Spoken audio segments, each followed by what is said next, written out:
Group's feeling really good. We're feeling really good after being on 3. Like, it's just that time of the year where we're trying to figure some things out, and it's all about the process coming in and doing the work. And we felt like we're in winning positions.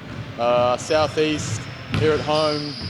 Sorry, I'm getting my games confused. Southeast on the road, New Zealand on the road. The Cairns game at home was a bit of a crappy one, but yeah, we're in a great space, and we're just going to keep building forward as the season goes on. Was there any particular sort of turning point that's led you to change from that poor form into those wins? I thought the New Zealand game, our intent at the start of the game was a big challenge to go over there and open up for the first time in a few years back in Auckland, and we came out with an intent that we hadn't seen for the start of the year, and from that moment on we've carried it forward. So it's going to be a challenge to keep pushing forward. The better teams get as the year goes on, but that was probably the moment. Things are always better. Oh, sorry, mate. Go. You obviously got stitched up with the scheduling a little bit, a few tight games at the start there. Now with the gap in between games, are you feeling like the squad's a bit more refreshed? Yeah, it's a funny one. Like, everyone's got different beasts with the schedule at the moment. People are all over the shop, but you know, we like playing games. Like, I think the NBL, when you're in a bit of a rhythm and you've got more games, you get more feedback and you play a little quicker, it's not too bad.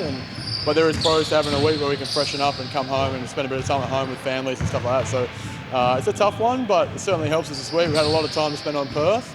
Sometimes you can spend too much time if you're not careful, so hopefully we've found the balance, and we'll find out on Saturday night. Things are always better when you're winning. Has there been a little bit of a shift in mood and a little bit of extra bounce amongst the guys on a 3-game streak?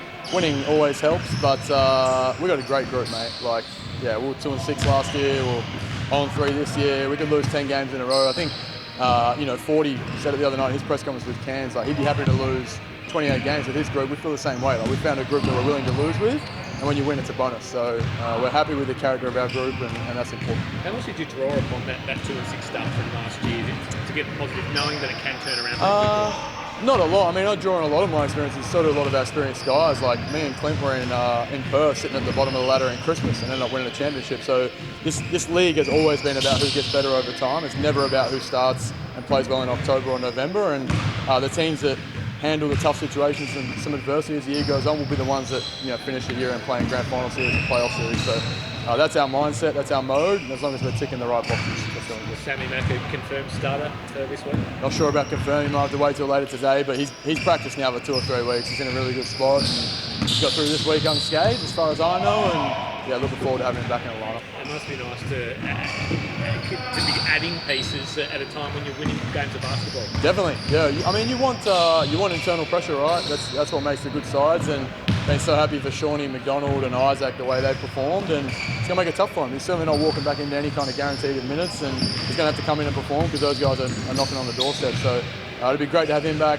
You know, Clint, who's behind us working out, he'll be not far off, and then Magnan not far behind that. So we're really excited to have him back. Do you feel your identity's back, that grit and grind after the sort of 0-3? Where do you feel your defense and your identity's at the moment? Well, statistically, we're not quite. We're just on the fringe of that top 4 where we want to be. So we're kind of getting there. And you take out those earlier games, maybe we're in where we need to be. Like, but right now, it's our focus and our intent. And like Scott said the other night in the presser, to be confrontational from the start and be physical. Really, really important. And we found a bit of that, as he said. And it's going to be a tough challenge Saturday night. Like, this team's confrontational too. They're playing a very similar style to us. And they've got a lot of talent sitting on that other side of the floor, so it's going to be a big test. Back on Sammy Mack, how is it? What are the sort of challenges it presents trying to reintegrate blokes? You'll have Will and hopefully Clint as well. What are the challenges you're doing? There's your normal stuff. I mean, he hasn't played in a game with Milton and Rashad, so that's the tough one. And you know, it's been a long time out for Sammy. He was in great form in pre-season. We hope that with our clarity of our system and the language we speak, and he's been here before, he's got a new free agent coming in, and you know, he knows what we're about and what we value, and hopefully that'll help speed up the process a bit. But there'll be some normal stuff, mate, just some movement patterns on the floor and cutting and knowing where guys are going to be. And luckily we've got 2 really unselfish imports, and they've fitted in great, and he'll get involved pretty quick. Obviously, Sammy coming back, other blokes' minutes will get reduced. Yeah. Do you feel you've got the characters and not the big egos that can sort of adapt and know that their job's going to be lessened, I guess? Yeah, I mean, we're always about finding 5 guys playing the right way. I think you saw it with Jet a couple of weeks ago, not playing in the 4th quarter, and then comes out the next night and plays really well and performs, and it'll be no different this week. Sammy's performing, he'll play. If someone else is performing, they'll play. We just find guys, and we've got a great group that, you know, knows that we're all about the right things, and the response is the biggest thing. I think you saw in that Jet game, like his response, not only in game, then the next week to come into practice and really buy in. That's the important thing. So we've got a group that will figure that out.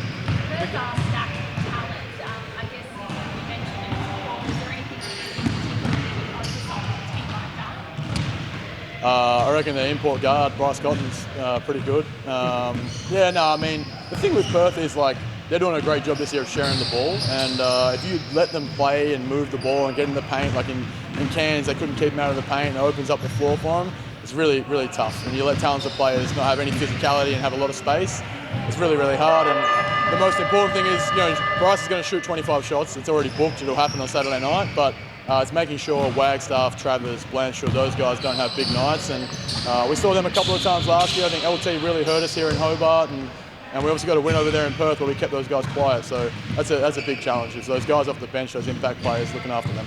If Sammy does play, what's sort of the approach with that? I assume he won't be playing 25 minutes. How will you approach that? Will he be on a minute restriction? I don't think he's on. No, he's not on no restrictions. He's been unrestricted now for 3 weeks, which has been really safe with him. So unless RC's got a plan I don't know about, I imagine he'll just come into the game and it'll be how he goes and how he responds. But he's been pretty good now for a while. We've been very safe. Probably the same question. Clinton Will, I think Will was on that November timeline. Is Yep. he still sort of on track?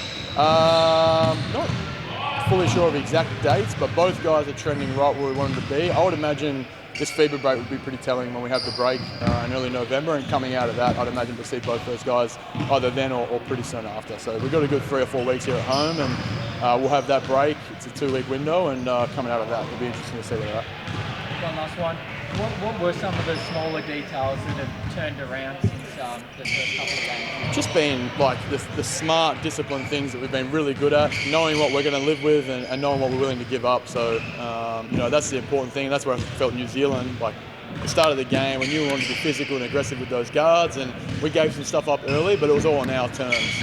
We weren't reacting to what they were doing, and we felt the same way in Adelaide and in Melbourne. They were having to react to us, and that's a really important part of our defence.